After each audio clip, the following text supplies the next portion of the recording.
देखिए, ऐसा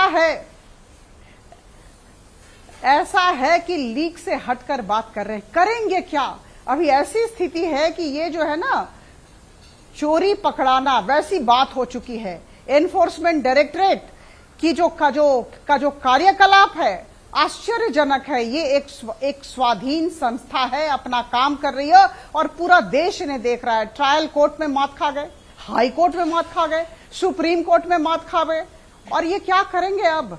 तो दाएं बाएं हो रहे हैं, इधर की बात उधर कर रहे हैं। राजनीति के परिसर में जो चीजें, जो विषय राजनीति के परिसर भुक्त नहीं होने चाहिए, उन्हें लाया जा रहा है, क्योंकि इनके पास कुछ कहने को नहीं है। मैं बताना चाहती हूं, देखिए, मैं सांसद हूं, लोकसभा सांसद, और कल सुबह हम सब बाइक रैली में गए थे और हम सब के हाथ में तिरंगा था।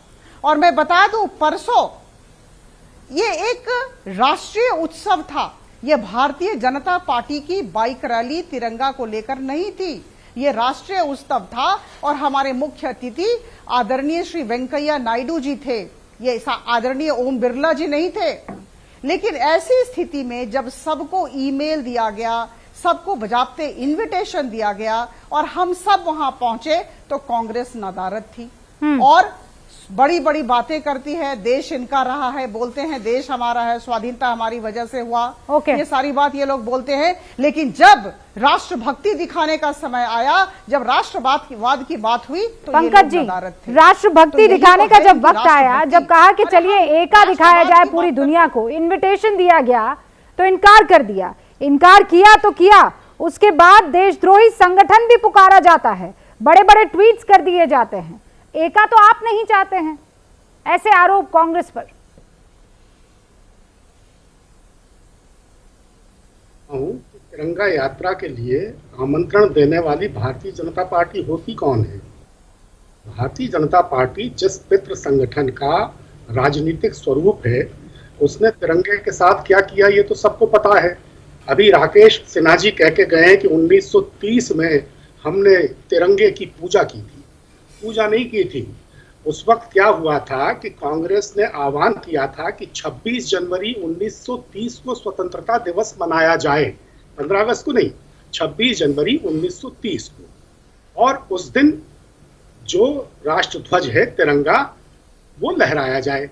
तो राष्ट्रीय स्वयंसेवक संघ ने अपने स्वयंसेवकों को निर्देश दिया कि उस दिन नेशनल फ्लैग की पूजा करें, और नेशनल फ्लैग है भगवा ध्वज।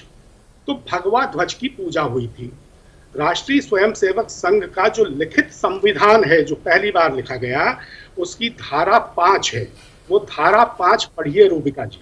उसमें कहा गया है कि तिरंगा नेशनल फ्लैग नहीं है, तिरंगा स्टेट फ्लैग है। नेशनल फ्लैग है भगवा, जो हमारा राष्ट्र ध्वज है, जो इस हिंदू राष्ट्र की अस्मिता का प्रतीक है और हमारी भावनाओं का प्रतीक है। ये राष्ट्रीय स्वयंसेवक के संविधान की धारा 5 में लिखा हुआ है। आजादी मिली, आप 17 जुलाई और 22 जुलाई के अखबार दोनों अंक देख लीजिए कि उसमें तिरंगे के बारे में क्या लेख लिखे गए हैं। तिरंगे को जिस संगठन ने कभी अपना ध्वज माना ही नहीं और 52 साल तक नहीं फहराया, ये तो तथ्य सबके सामने है। अब ये कहते हैं कि निजी तौर पर तिरंगा लहराने की अनुमति नहीं थी, लेकिन निजी तौर पर तिरंगा लहराने की अनुमति 3 दिन तो थी, 15 अगस्त को, 26 जनवरी को और 2 अक्टूबर को। और इसके अलावा जलियांवाला बाग का जो सप्ताह है, उस पूरे सप्ताह में भी निजी तौर पर तिरंगा लहराने की अनुमति थी। इसका जो फ्लैग का प्रोटोकॉल है 1982 का, और एक गृह मंत्रालय का आदेश है जून 1971 का, दोनों पढ़ लीजिए। तो क्या इन दिनों में भी कभी राष्ट्रीय स्वयंसेवक संघ ने, आप जो कह रहे हैं, और आप बहुत वरिष्ठ पत्रकार हैं, आपने बहुत चीजें पढ़ी हैं, आपसे बहुत सीखने को मिलता है। आप जो कह रहे हैं ये सब मैं पढ़ लूंगी, लेकिन आज जो मुझे चित्र नजर आ रहे हैं उनको भी तो मैं पढ़ रही हूँ, और वो चित्र ये कह रहे हैं कि कुछ भी रहा हो इतिहास, आज अगर किसी एक पार्टी ने आपको आमंत्रित किया कि चलो तिरंगा यात्रा निकालते हैं, उसका एक सीधा सा मकसद है कि तिरंगा यात्रा निकाली जाए।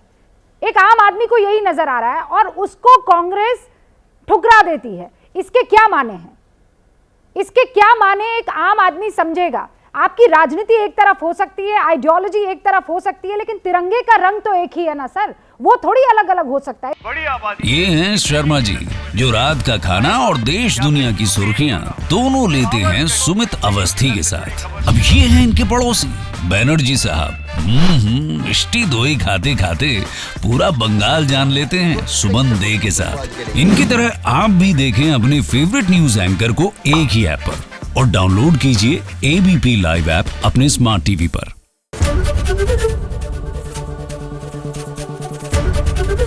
एबीपी न्यूज आपको रखे आगे।